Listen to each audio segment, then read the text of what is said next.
Gikatingala sa mga personahe sa barangay Glamang Local Government Unit kung nganong naka-address sa ilang lugar ang residency sa magtiayong nasikop atol sa gihimong operasyon sa kapulisan sa Jansan ug nakuhaan og mukabat sa 6.7 million pesos nga kantidad sa illegal nga droga. Gihingusga ni Kapitan Russell Bacos nga ang mga magtiayong suspect nga silang Kervin ug Lucy ang wala na nimuyo sa ilang barangay, inay aduna lamang sila gitukod nga negosyo. Aminado usab si Bacos nga dugay nang gipangita sa otoridad si Kervin tungod sa kasong may kalabutan sa illegal nga droga. Since magod nga I took the office, there are some rumors na kini a certain person Kervin was involved in the illegal drugs.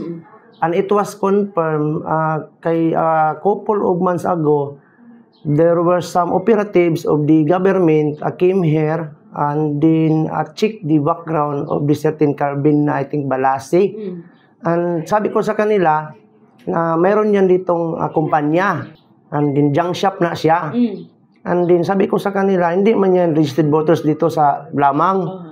And then sabi nila matagal na daw nilang hinahunting ba kay may warrant of arrest kay taga Jinsan man gini ilang pamilya. And then karon amo na at least pasalamat ko nga na dakpan nya Glamang ra ba ang gigamit nga address. Sabi ko daw tatong Glamang ani promote realidad nga kining mga pamilya wala man ni kamag-anak dis Glamang taga Jinsan gini sila.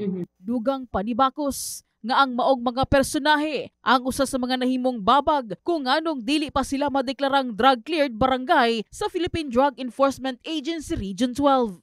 As per the PDEA o Region 12, kaya daw may wala na drug-cleared tungod daw anang tawhana, kinasglaman nagingon, nagpuyo. So ako yung girason sa ilaha, ingon ko, tungod lang ba nang aday may drug-cleared? Kung dili matagaglamang.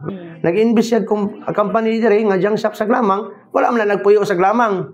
Ajinsan man, ibig sabihin dili may drug-cleared tungod lang niya. So mo to kung reason sa atong PDEA Region 12. Una nang gikaingon sa mga otoridad nga posibleng makonsiderang big time ang mga naisgutang individual gumikan sa kadako sa illegal nga droga nga ilang dala. Sa karon gipaningkamutan sa BLGU Glamang nga magpabiling luwas og layo sa illegal nga droga ang katawan ingon man ang mga kabatan-unan sa ilang lugar. In the heart of changing lives, kini si MJ Fernandez alang sa 89.5 Brigada News FM Jansan, The Music and News Authority.